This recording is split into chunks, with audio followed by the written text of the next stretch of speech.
বিপুল টাকা খরচ করে কৃষক বাজার উদ্বোধনের কয়েক মাস পরেই সেটা বন্ধ হয়ে গেছে।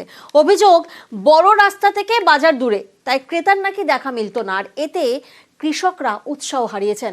রক্ষণাবেক্ষণের অভাবে এখন জঙ্গলে ভরা, মাথা ভাঙায় এই বাজার চালুর দাবিতে সরব স্থানীয়রা।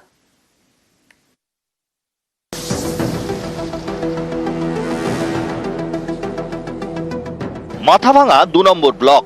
এখানে চাষ করে অনেকের সংসার চলে। কৃষকদের সুবিধার জন্য উদ্যোগ নেয় জেলা কৃষি বিপণন দপ্তর। ২০১৭ সালে তৈরি হয় কৃষি বাজার। পরপর ২৫টি দোকান, বিশাল গোডাউন। এর জন্য খরচ হয় বিপুল টাকা, কিন্তু উদ্বোধনের কয়েক মাস পরেই বন্ধ। এখন সেখানে হাট বসে না, শুধুমাত্র ধানের মরশুমে ধান বেচা কেনা হয়। রক্ষণাবেক্ষণের অভাবে জঙ্গলে ভরা। কোচবিহার ফালাকাটা জাতীয় সড়ক থেকে এই কৃষক বাজারের দূরত্ব প্রায় ১ কিলোমিটার। অভিযোগ, বড় রাস্তা থেকে বাজার দূরে, তাই ক্রেতার দেখা মিলত না। এও অভিযোগ, কৃষক বাজারে প্রয়োজনীয় পরিকাঠামো নেই, তাই কয়েক মাস চলার পরই বন্ধ হয়ে যায় এই কৃষক বাজার।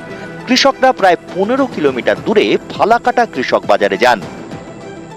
এই কৃষক বাজারটা যদি চালু হতো, এখানকার স্থানীয় কৃষক তাদের জমিতে উৎপাদিত ফসল এই কৃষক বাজারে বিক্রি করতে পারতো এবং তাদের আর্থিক দিক দিয়ে প্রভূত উন্নতি হতো এবং এখানকার অন্যান্য কৃষক ভাইরা তাদের জমিতে আগামীতে আরও ফসল ফলিয়ে সেটা এখানে বিক্রি করতে পারতো।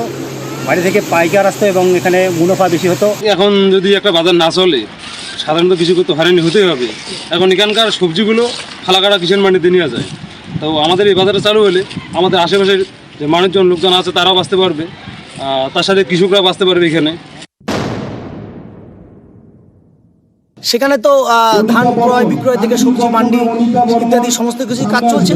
দু একটা জায়গায় কোথায় ঝোপঝাড় জঙ্গল রয়েছে, আমরা কিছুদিন আগেও পরিষ্কার করেছি।